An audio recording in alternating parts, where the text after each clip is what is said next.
abonnez-vous, mettez la cloche, mettez un j'aime.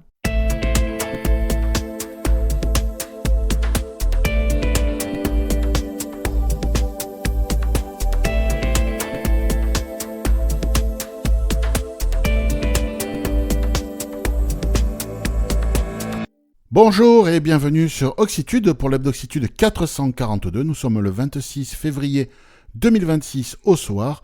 Et pour faire le tour de l'actu nouvelle techno et accessibilité de la semaine, Cédric et François sont venus m'accompagner. Bonsoir les amis. Bonsoir tout le monde et bonsoir Philippe. Bonsoir. Et bonsoir Cédric aussi. Salut François, salut Philippe. C'est la grande forme ? Ouais, oui. ça va. Ouais. Ah ouais. Tranquille ? Tranquille. Ouais. C'est le printemps Pas mal là-haut de- dans le nord ? Bah, écoute, là, cette semaine, on a eu un vent de sud qui a bien réchauffé l'atmosphère. Bon.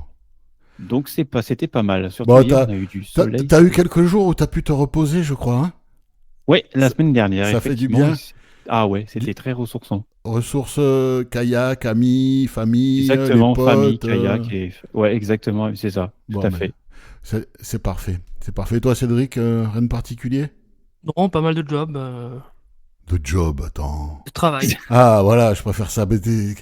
Attends, le mot français existe, tu utilises Ouais. le mot français, c'est quoi ce truc-là ? Ouais, c'est vrai. Bon, François, je crois que tu vas Oui. attaquer. Exactement. Donc nous attaquons comme de coutume avec les remerciements. Et cette semaine, nous remercions Anne-Sophie, KO 97 232, c'est son pseudo, Dominique et Nicolas, soit pour nous avoir Et transmis des j'ai oublié de informations. le mettre dans la liste, pardon, et il y a Vincent aussi. Ah, il y a Vincent. Et ben, on remercie Vincent aussi, donc pour nous avoir fait et Nicolas, donc pour nous avoir fait des dons ou transmis des informations. Donc si comme eux, vous voulez nous faire passer de l'information, vous avez deux possibilités, hein. Soit aller sur oxitude avec un y.org/contact, ou alors via l'adresse mail contact@oxitude.org. Et pour nous faire des dons, vous avez le lien PayPal, paypal.me/oxitude, le lien affilié Amazon, oxitude.org/Amazon, et tous ces liens sont à retrouver aussi sur oxitude.fr/soutenir. Donc, merci. .org. .org, hein. .org, oui, pardon. .org slash Ouais, sout- .org, ouais. slash Soutenir, ouais. soutenir. C'est ça. Ouais, soutenir. Non, point, le point. .fr, il y a Ouais. Non, on hésite. c'était un club de sport en région lyonnaise, je crois. Ah bon? Ah d'accord. Ouais. En fait, nous, on existait déjà, hein, mais quelques années après, il y a ce truc-là qui est arrivé. Excellent. Ah ouais. Et quand on tapait Oxitude sur Google, on sortait avant eux, ils devaient être verts de rage, mais bon, c'est la vie. Enfin, en Donc, tout voilà. cas, merci pour les dons, les infos, vos achats sur Amazon. N'hésitez pas, hein. Nous, ça nous rend service. Les infos, ça nous aide aussi pour s'il y a des trucs qu'on n'a pas vu passer dans notre veille. On va attaquer en allant faire un tour du côté des applis et du web. Et Cédric, on va parler de Supernova, un lecteur d'écran dont on parle régulièrement, mais qui est peu utilisé en France, mais malgré tout qu'il l'est. Bah oui, Supernova version 25. En France et en francophonie, on va dire. Hein. Oui.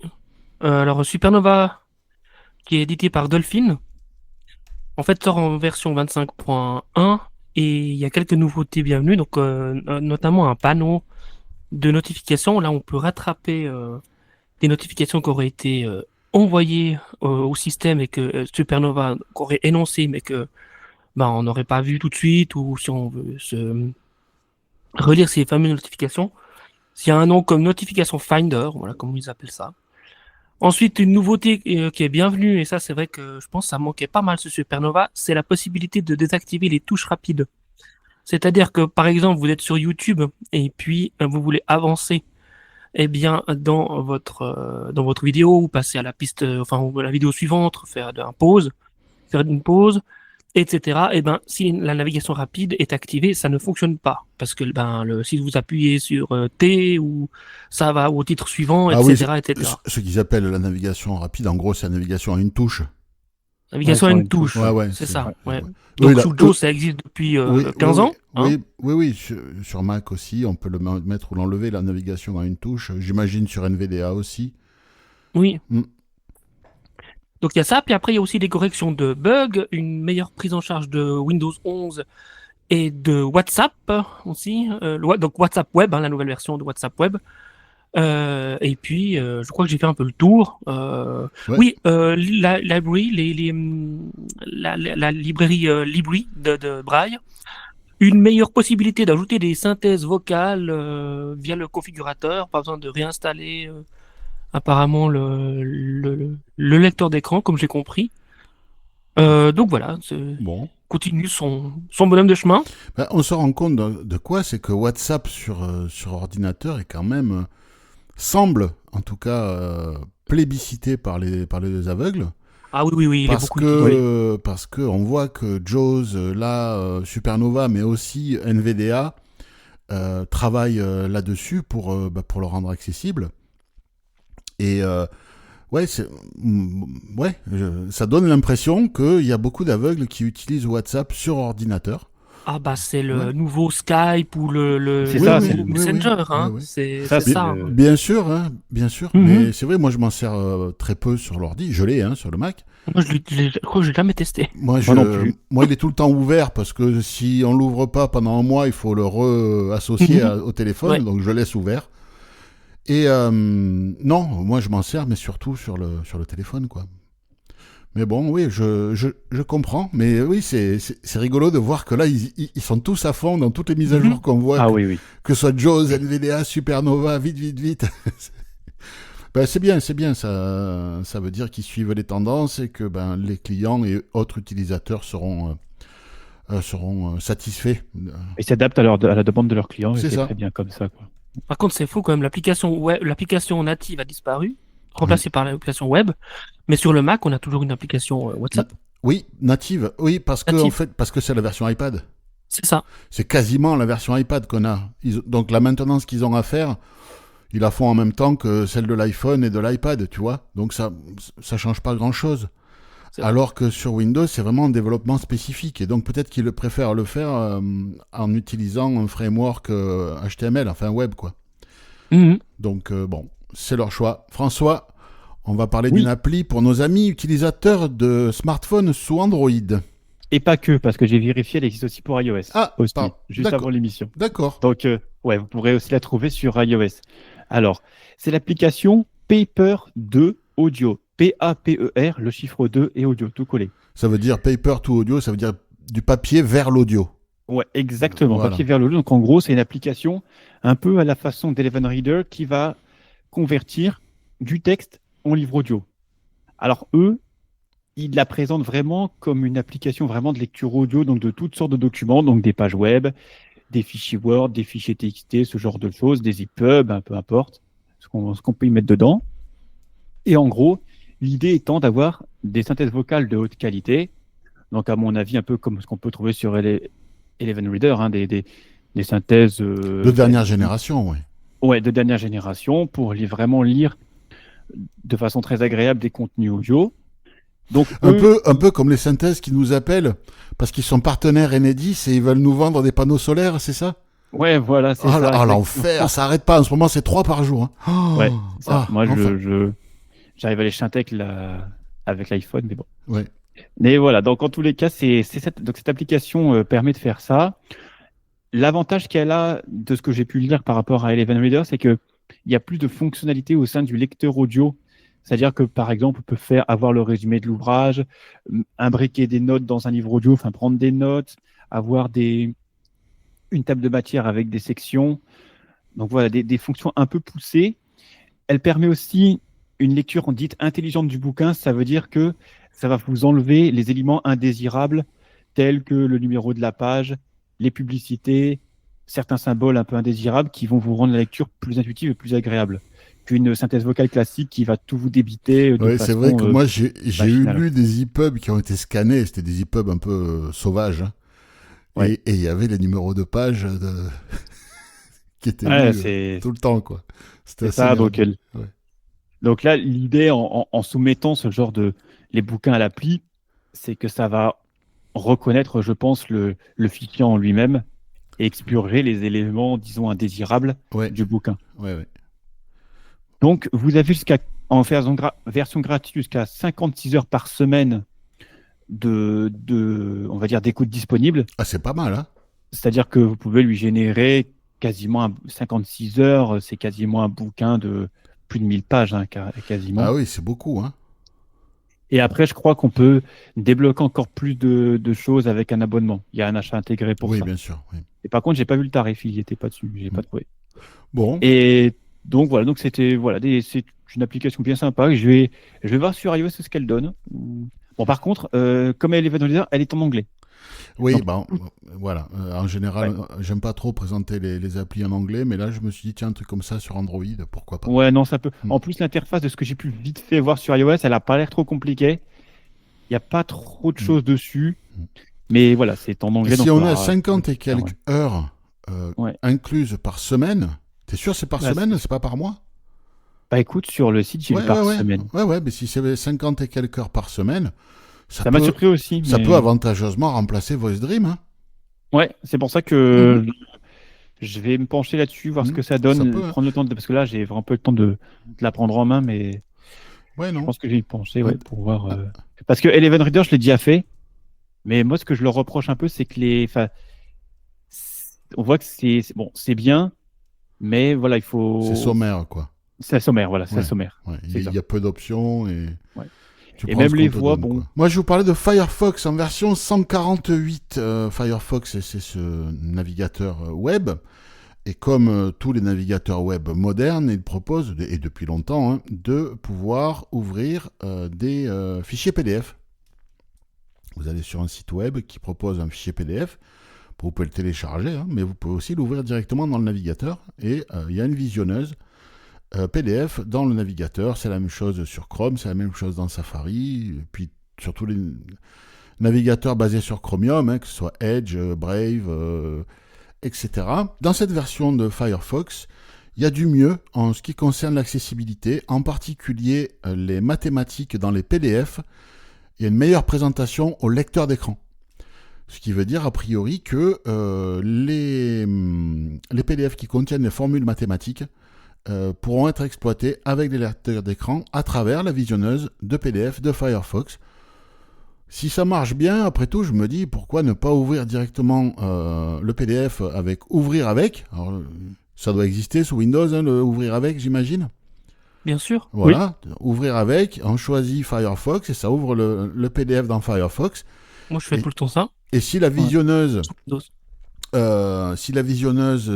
Firefox propose un bon retour de fonctions mathématiques, ça peut valoir le coup de l'utiliser de temps en temps si vous êtes au collège, au lycée ou en études supérieures, voir un peu ce qu'il en est avec cette version de Firefox. Testez-le, n'hésitez pas à nous dire si en commentaire hein, ce qu'il en est pour vous, si vous l'avez testé. Si c'est bof, si c'est bien, n'hésitez pas. François, on va parler d'un système d'exploitation qui a été développé pour les pays émergents, pour pouvoir utiliser des ordinateurs de récup, des vieilles bécanes. Et ces systèmes sont basés sur Linux. Donc c'est une distribution Linux faite pour les Miro dans les pays émergents. Exactement. Alors, la distribution en elle-même s'appelle Emabuntu. J'espère que je le prononce bien. Vous le retrouverez d'ailleurs hein, sur Oxitude dans les liens qu'on vous mettra avec le podcast. Donc, l'idée, effectivement, c'est de pouvoir avoir une accessibilité renforcée avec les versions de Debian 6.1.00 et 5.1.05. Donc, l'idée, en gros, de ce qu'on a pu lire sur l'article qui accompagne, c'est que cette distribution a été faite aussi en partenariat avec des bénévoles qui l'ont testé, non-voyants. Et il y a une accessibilité qui a été renforcée pour ça. Notamment, ils ont amélioré le système vocal, notamment la prise en charge des synthèses eSpeak. Et également, ils ont amélioré le lecteur d'écran Orca. Donc, Orca, c'est vraiment le lecteur d'écran sous Linux. Il n'y a que ça, je crois, d'ailleurs, hein, en lecteur d'écran de mémoire. Ça permet également, cette version-là, donc cette distribution, en charge de, si j'ai bien compris, des embosseuses braille de façon renforcée, on va dire ça comme ça. Donc, il y a une meilleure prise en charge de ça. Également, une intégration d'un OCR aussi. Donc, ça peut aussi être intéressant pour ceux qui ont besoin de faire de l'OCR avec ce genre de distribution. Et la prise en charge a été simplifiée. Donc, je pense pour des utilisateurs peut-être un petit peu moins avancés, pouvoir prendre en main ce système qui n'est pas forcément simple à appréhender nécessairement. Ouais. Et donc, c'est un déploiement effectivement au Togo et dans d'autres pays émergents. Et l'idée vraiment, c'est de pouvoir utiliser des ordinateurs on va dire, à budget moindre et avec peut-être un peu moins de puissance que des grosses machines qu'on peut avoir sous Windows ou autre. Et donc, l'idée, effectivement, c'est d'avoir une distribution à la fois accessible et abordable pour ces pays émergents et même, a fortiori, à des budgets moindres. Oui. Alors, pour rappel, ce qu'on appelle Linux, en fait, c'est le noyau du système. Le noyau, c'est ce qui va faire, qui va discuter directement avec le matériel, avec la mémoire, avec le processeur, avec les périphériques, l'USB, le réseau, etc. Ça, c'est le noyau. Chaque système d'exploitation a son noyau, Windows, Mac, et donc Linux, c'est le nom d'un noyau. Et après, on peut, c'est un noyau qui est libre, open source, qui est géré par la fondation Linux, et c'est Linus Torvald qui en est à l'origine et qui continue de le gérer. Et n'importe qui peut utiliser des outils, récupérer le noyau, l'adapter à ses besoins et venir greffer une interface graphique, un gestionnaire de fenêtres, parce qu'il y a plein de choses qui existent pour ce type de système. Et puis on va pouvoir faire on appelle ça une distribution, chaque truc, on va pouvoir faire une distribution adaptée pour un serveur, pour des serveurs dans Internet, c'est 90%, c'est du Linux, tous les serveurs du net. On va pouvoir spécialiser pour la création audiovisuelle, etc., etc. Et on peut vraiment adapter des distributions Linux à ce qu'on veut. Il en existe des dizaines et des dizaines. Et là, c'est une distribution qui est adaptée pour les Miro, qui tourne sur des machines anciennes. C'est plutôt pas mal. Ouais. Donc, écoutez, si vous connaissez... Il y en a quelques-unes qui existent pour les Miro. Oui, il y en a plusieurs, mais ça, c'en est une de plus, qui est vraiment spécialisée pour les machines de récup, on va dire. Donc, c'est intéressant à savoir. Ça existe. Si vous connaissez des gens qui peuvent être intéressés par ce genre de produit, n'hésitez pas à les orienter vers l'article dont on parle. Donc, je vous rappelle que pour accéder à toutes les sources dont on parle ce soir, vous allez sur oxitude.org, oxitude avec un Y, vous allez sur le champ de recherche, vous tapez 442, vous validez, vous allez tomber sur la page des résultats de recherche. Normalement, le premier résultat de recherche sera Hebdoxitude 442.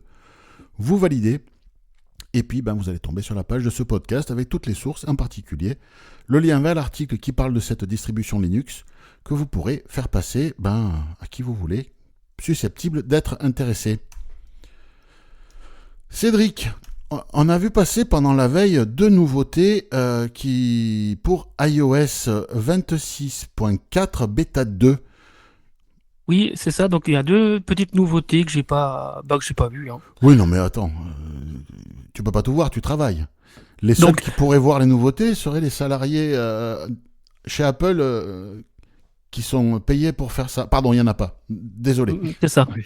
Ça. Donc Ce sont des bénévoles qui le font, Apple n'a pas les moyens, donc c'est des bénévoles qui le font.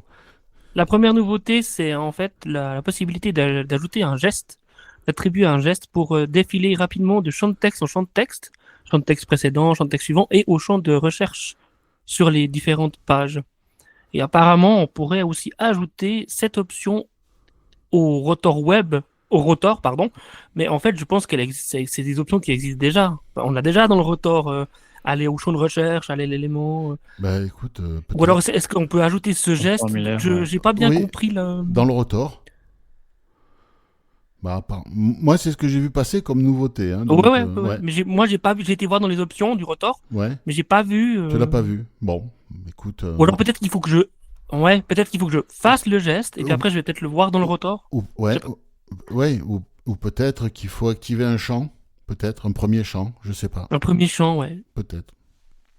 Et puis la deuxième petite nouveauté, c'est en fait la possibilité de désactiver l'écran tactile dans les options braille si un afficheur braille est connecté, apparemment. C'est pour éviter de toucher l'écran et de faire des bêtises quand on est en train d'utiliser une plage braille externe. C'est ça, ouais. Et puis, pourquoi pas, Après, dès qu'on arrête la plage braille, hop, l'écran tactile se réactive. C'est ça. Ouais.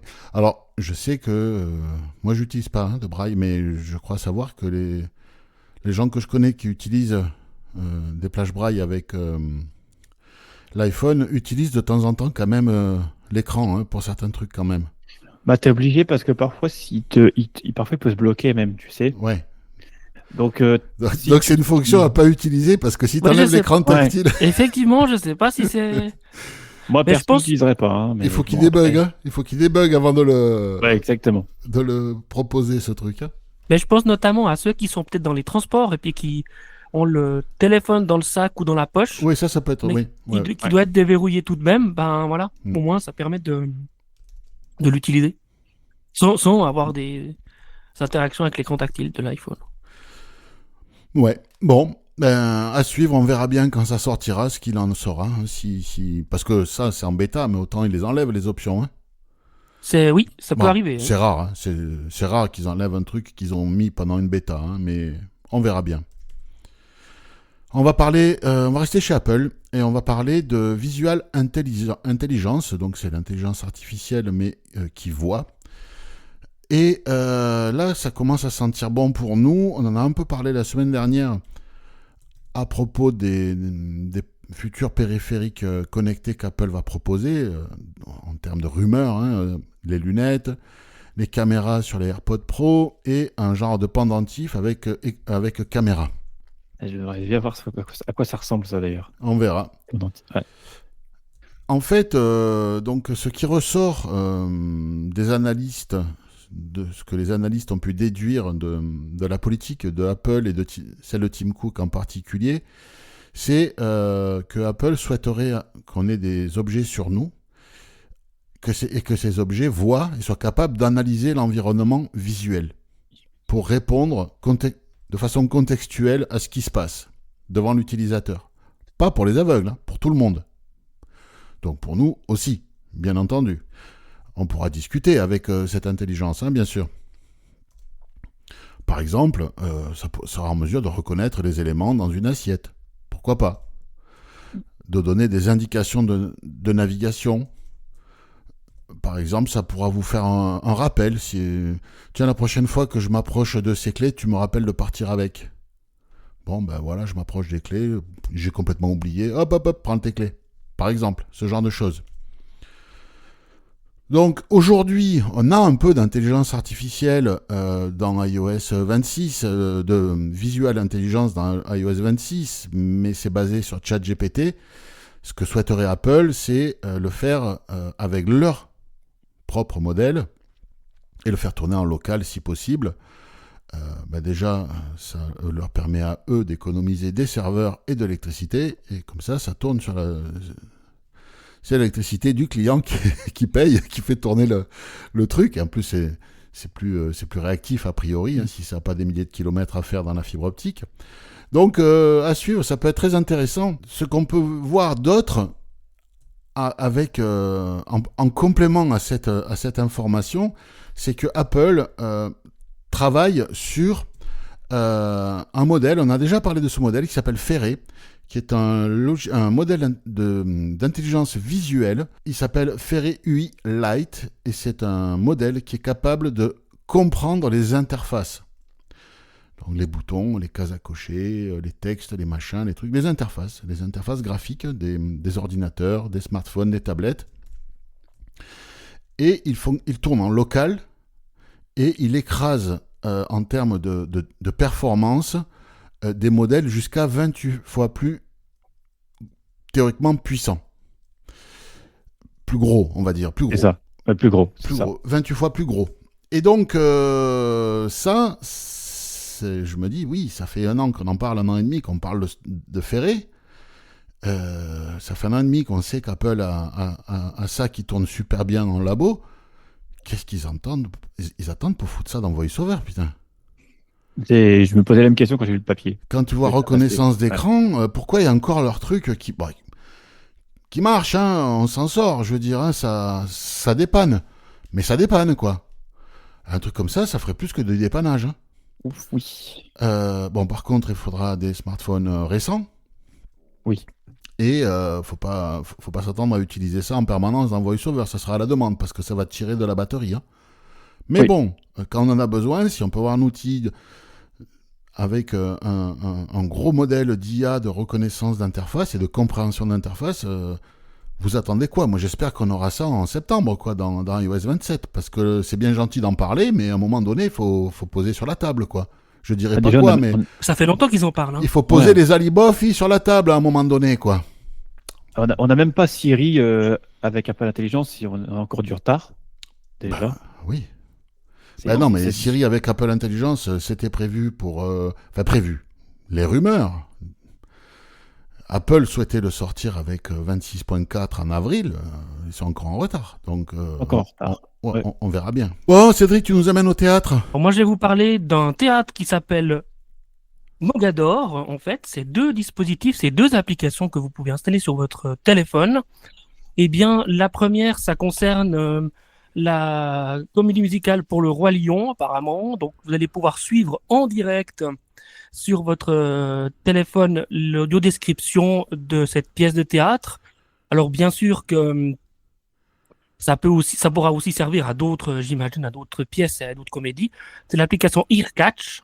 Donc, vous l'installez. Donc, et après, avec vos écouteurs, eh ben, vous avez l'audio-description.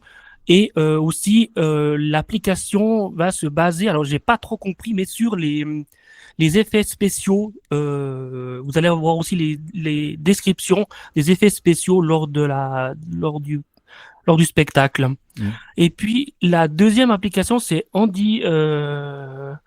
Handivision. En fait, c'est une application qui vous permet de vous enregistrer avant d'arriver, donc pour que vous puissiez passer la file plus rapidement.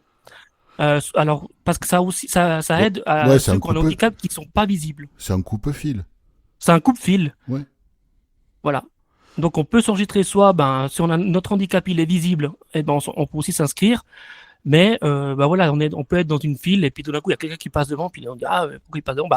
Avec ça, tu peux passer devant parce que Ils viennent te chercher même quand t'arrives. Hein. C'est ça, ouais. Ouais, ils viennent te chercher quand t'arrives au théâtre. Ils sont prévenus apparemment qu'il y a quelqu'un qui a besoin d'aide. Et... Ouais, c'est pas mal ce genre de truc à tester. C'est Handivisible, je me suis trompé, j'ai dit Handivision, pardon. Oui. Donc, pareil, hein, vous avez le lien des 2 applis sur la page de l'article. Et audio-description plus ce coupe-fil, ça peut permettre de passer une soirée sympa si on aime les comédies musicales. Hein. Après, bon, chacun son truc. Hein. Mais voilà. si on aime ça, ça peut être une sacrée valeur ajoutée. François, oui. Tu nous as partagé dans notre groupe de l'équipe une astuce WhatsApp parce que tu as rencontré un cas non conforme, on va dire. Oui, exactement. Alors, donc, tout est parti parce que moi, je suis dans plusieurs groupes WhatsApp et il y a certaines personnes qui ne figurent pas parmi mes contacts. Donc, quand vous êtes dans un groupe WhatsApp et qu'une personne ne figure pas parmi vos contacts, bien souvent, VoiceOver vous dit @ et le nom de la personne qui apparaît sur WhatsApp pour en gros identifier. Tilt peut-être Philippe ou Tilt peut-être Jean-Christophe. Je dis n'importe quoi. Voilà. Et donc, jusqu'à il y a peu, vous aviez la possibilité d'ajouter cette personne à vos contacts directement en restant dans le groupe WhatsApp. C'est-à-dire qu'avec le rotor, sur un des messages du correspondant inconnu, vous alliez jusqu'à ajouter au contact, vous rentriez dedans, et une fois que vous aviez activé ça, il y avait le nom, le prénom, le numéro de téléphone qui apparaissait, et vous aviez juste à faire terminer, et la personne était dans vos contacts. Jusque-là, tout va bien. Sauf que, depuis quelques semaines, alors l'option existe encore, mais vous avez le prénom et le nom, ça ok, mais le numéro de téléphone n'était plus enregistré. Donc l'option ne servait plus à rien, puisque de toute façon, vous n'aviez pas le numéro de téléphone de la personne. Donc tu ne pouvais pas contacter la personne, effectivement. Non, donc tu ne pouvais pas l'enregistrer dans tes contacts et l'avoir comme contact dans ton téléphone. Donc moi, ce que j'ai trouvé pour contourner ça, c'est quand vous êtes donc dans un groupe, mettons, vous avez un groupe, je ne sais pas moi, auquel vous appartenez et qu'une personne ne figure pas dans vos contacts, vous allez sur un des messages de cette personne, vous, avec le rotor, vous allez jusqu'à écrire à cette personne. Donc VoiceOver va vous dire écrire à, je ne sais pas moi, Il va vous dire le numéro, plus 33, je sais pas quoi. Vous cliquez, ça va vous ouvrir une nouvelle conversation. Donc, comme si vous alliez parler en tête-à-tête avec cette personne-là. Et ce qu'il faut faire, c'est cliquer sur le numéro qui apparaît en haut de l'écran, le numéro de la personne. Et là où il faut faire gaffe, c'est que on pourrait imaginer que c'est pas cliquable alors que ça l'est. C'est-à-dire que VoiceOver ne dit pas le numéro puis bouton. Il dit juste le numéro de la personne. Donc, une fois que vous avez cliqué dessus, ça va ouvrir une fenêtre et dans cette fenêtre, vous aurez créé nouveau contact. Et là, ça marche. Et là, ça marche. Et alors, il y a aussi une toute dernière chose que j'ai découverte aussi, c'est que si vous souhaitez que le contact soit à la fois sur WhatsApp, mais aussi dans vos contacts généraux du téléphone, il faut activer l'option qui s'appelle synchroniser. Oui. Et c'est parce que par défaut, il est désactivé. Donc, faut Oui, l'activer exactement. si vous voulez que le contact soit dans vos contacts du téléphone Bon. et soit sauvegardé. Donc, on va dans ce groupe où il y a cette personne, écrire en privé à la personne. Voilà. Quand la fenêtre de la conversation privée s'ouvre, je vais tout en haut sur son numéro, je double tape et là je dis enregistrer dans les contacts et en avant, quoi. C'est ça. Et activer la synchronisation Oui. pour l'avoir dans l'application contact de l'iPhone. Exactement. Bon, mais parfait. Vincent nous a fait un mail pour nous informer qu'il avait des problèmes avec l'application mail de Orange qui n'était plus accessible. Et il a voulu aller sur son ordinateur pour accéder à ses mails. Et apparemment, le CAPTCHA, c'était merdique aussi. Donc, je ne sais pas si parmi vous, il y a des personnes qui utilisent l'application mail de Orange. Mais en tout état de cause, enfin, moi, ce que je lui ai conseillé, je lui ai répondu directement. Je lui ai dit, mais ça serait peut-être pas mal de configurer l'adresse mail directement dans l'application mail de l'iPhone. Et de l'ordinateur, que ce soit Mac ou Windows. Comme ça, on n'est pas dépendant du bon vouloir de Orange, de Google, etc., enfin de Yahoo, parce que le jour où ils pètent l'accessibilité, sur Windows, on a Thunderbird, sur Mac, on a Mail, sur iPhone, on a Mail, sur Google, on a Mail. Donc, en tout cas, je pense que c'est pas forcément la meilleure chose à faire que d'être dépendant des applications opérateurs pour gérer ses mails. Si vous rencontrez le même problème, si vous ne savez pas configurer un compte mail sur iPhone, c'est pas très compliqué, il vous faut quelques informations. Faites-vous aider, rapprochez-vous d'une assos, d'amis qui s'y connaissent un peu en informatique, c'est pas très compliqué, il y a quelques informations à avoir. L'adresse du serveur d'envoi, de réception, quelques broutilles comme ça, mais évitez de vous servir des applis opérateurs pour aller chercher vos mails. C'est pour ça que à la limite, c'est plus simple d'avoir une adresse type Gmail ou Outlook ou autre, parce que pour les configurer, oui, dans les clients mail, c'est plus facile à configurer. C'est plus facile parce qu'en fait, il va juste vous demander votre mail, votre mot de passe. Et puis c'est tout. Et il va retrouver, alors que les types comme La Poste ou Orange ou Free. Ah non, La Poste, c'est à proscrire. Hein. Ouais, La Poste, c'est à proscrire, ouais. Et ils vont vous demander le serveur d'envoi, de réception et de machin, et ça peut être un peu plus embêtant pour des personnes un peu plus novices, quoi. C'est ça. Mais oui, évitez toutes ces applis opérateurs. Jusqu'au jour où ils vont nous les imposer. Comme Google, par exemple. Peut-être qu'un jour, on pourra plus ajouter en IMAP son compte Google. Hein. Ça. Moi, je sais que je me suis émancipé des opérateurs. Hein. J'ai pris un domaine à moi et puis je gère moi-même mes adresses mail. Mais le truc, c'est que c'est pas donné à tout le monde, quoi. Non, voilà, c'est pas très grand public. Mais on peut le faire. Dans le reste de l'actu cette semaine, Samsung a présenté sa nouvelle gamme de fleurons smartphones. Oui. Pas les pliants, hein, mais les Galaxy S. Cédric, tu vas nous en parler vite fait. Alors, oui.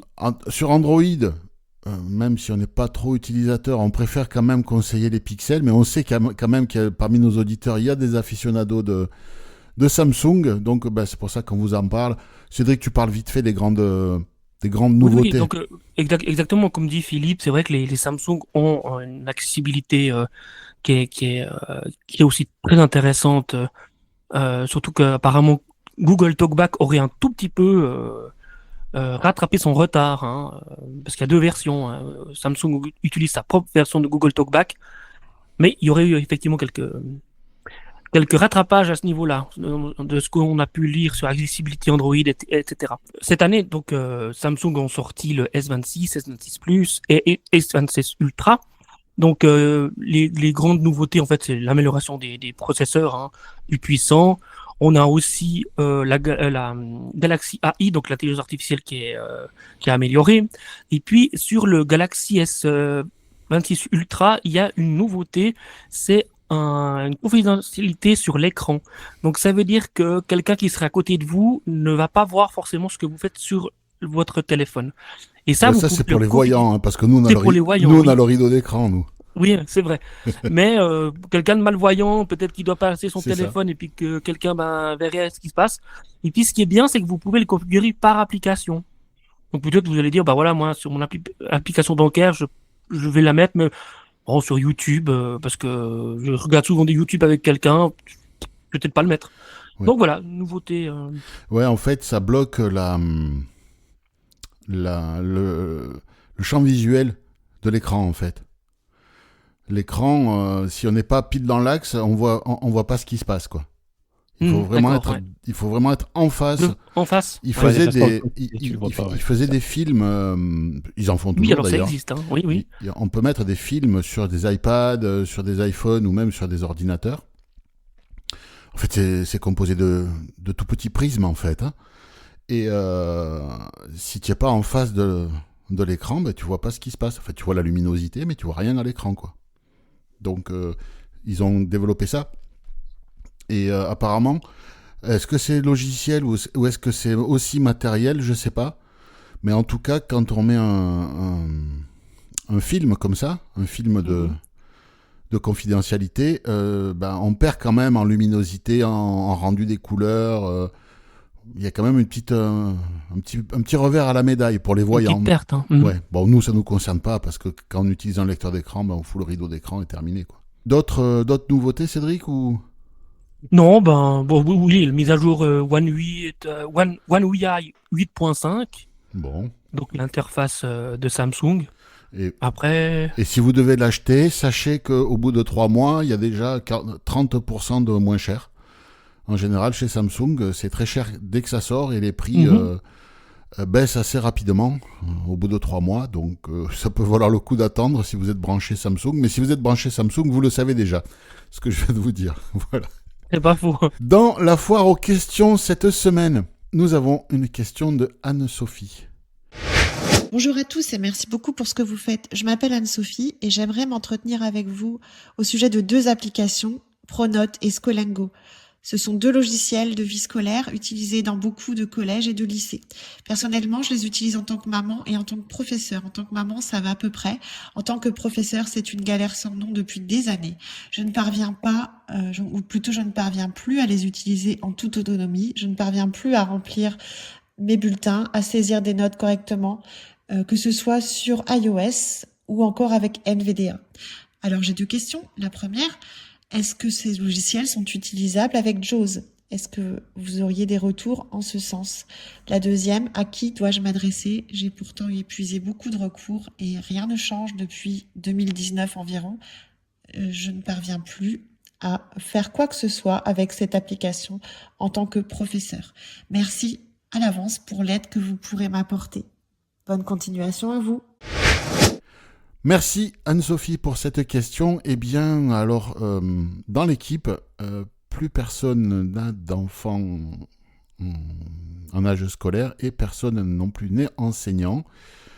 En tout cas, HappyDV, l'association HappyDV a fait une action en justice qu'ils ont gagnée contre Pronote. Donc je pense que ça pourrait valoir le coup de vous rapprocher de l'association HappyDV, APIDV, pour voir un peu ce qu'il en est et s'il y a du nouveau, qu'est-ce qui est attendu. Je ne saurais en dire plus, malheureusement, parce que bon, c'est quand même un domaine... il faut avoir des gamins ou être enseignant soi-même pour savoir un peu où on en est.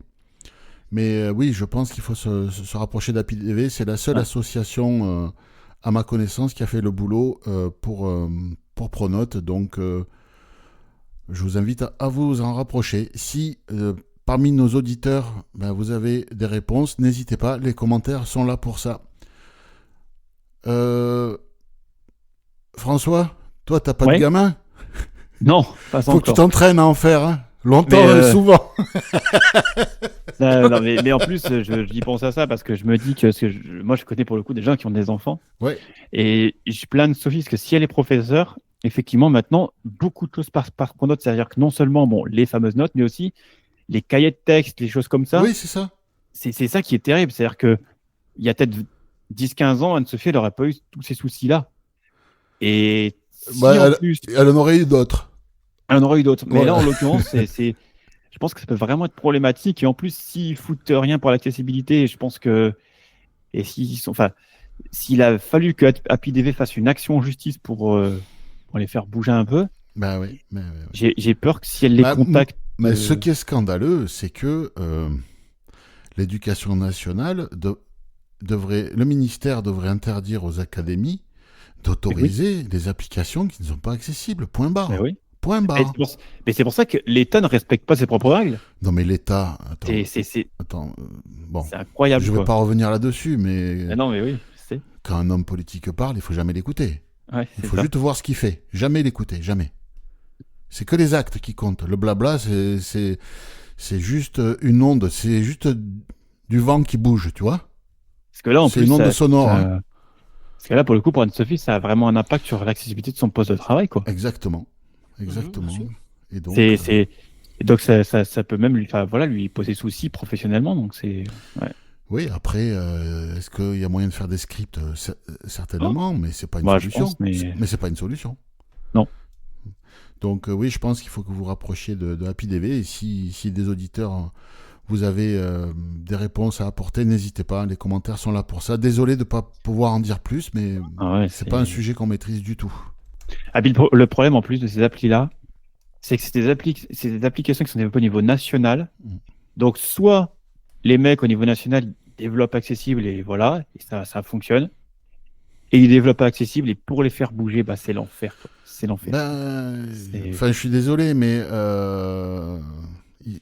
quand le régime veut quelque chose, il l'obtient. Hein. La puissance de l'État est telle qu'il pourrait briser les reins de Pronote demain. Hein. C'est ça. Ah oui, bien sûr. Mais ils le font pas. Mais ils le font pas. Non. Parce qu'ils s'en foutent.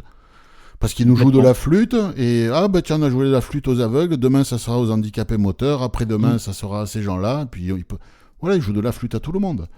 Mais ça, c'est pas nouveau. Enfin, pour participer, vous aussi, à notre foire aux questions, vous pouvez faire comme Anne-Sophie, nous envoyer un fichier audio. Si on peut ce coup-ci, on y répondra. C'est pas garanti, vous voyez. Donc, un fichier, une question, 1 minute 30 maximum à peu près. Vous pouvez déborder un peu, mais pas trop. Vous vous mettez dans une acoustique feutrée pour que ce soit agréable à l'écoute. Et puis, on diffusera votre question. Et comme ce soir, si on peut, on répond. Si on peut pas, on répond pas. Enfin, en tout cas, on fait ce qu'on peut. Voilà. N'hésitez pas. Les auditeurs, la communauté d'Oxitude est là aussi pour éventuellement répondre. On a fait le tour pour la semaine, chers amis. Quoi de beau prévu donc ce week-end, la question traditionnelle. Tiens, François, pour commencer. Eh bien, écoute, jeune. Kayak samedi et dimanche, retour par le chemin de fer à Boulogne. Ah ouais. Ah ouais, donc tu prends le train dimanche. Ouais, grâce à SNCF Connect. Oui, qui remarche à peu près. Qui remarche, voilà. Bon. Et toi, Cédric ? Pas grand-chose pour l'instant. On va au fur et à mesure du week-end ce qui se propose. Bon, écoute. Et toi ? Peut-être en fonction du temps, il y a une journée taurine là, en ouverture de saison, dans un village à quelques kilomètres. Donc on va voir si on va pas aller y faire un tour. Voilà, parce que pourquoi pas, hein, pourquoi pas. Le week-end dernier, on était à la mer. Ah, ça faisait longtemps que j'avais pas vu la mer. Ah, ça fait un petit. Ça faisait du bien. En plus, il faisait beau et tout. On a marché sur la plage un moment. C'était très agréable. Tu sais que le contraire, c'était étonnant parce que quand tu nous as fait ton vocal, ouais. j'étais sur la route pour revenir et nous ici, il pleuvait, mais à des lacs. Il dit, mais il y en a qui ont vraiment de la chance. Bah écoute, on était en t-shirt. On était en Ah t-shirt. bah là, On était en t-shirt. J'étais à Port-Camargue. Hein. On ah est bah à oui, bien sûr. Port-Camargue finalement, en plage sud. Et ouais, on était en t-shirt. C'était blindé de monde. Enfin, de Tu monde. m'étonnes. Pour la saison. Hein. Et il y avait des gars qui se baignaient. Bon, par contre, on était au fond de la baie des Gueux-Mortes. Donc, au niveau des vagues, c'était à peu près comme dans une baignoire. Hein. Ouais. Mais bon, c'était quand même agréable la balade. Ouais, Les c'est ça, odeurs, ouais. les sons, tout était là. C'est l'essentiel. Et on ira peut-être cette journée taurine ce week-end. On verra bien la météo. Voilà, bah écoutez, en tout cas, chers amis, merci de votre fidélité. Merci les copains de m'avoir accompagné encore une fois. Avec plaisir. Avec plaisir. Amis auditeurs, ben, vous pouvez partager, commenter, éventuellement mettre des pouces si vous voulez, des étoiles, en fonction des plateformes sur lesquelles vous nous écoutez. Et puis n'hésitez pas hein, à nous envoyer des infos, des questions, tout ça. À très bientôt sur Oxitude, portez-vous bien, mangez beaucoup de légumes, buvez beaucoup d'eau, et puis à bientôt. Salut! Salut! À bientôt.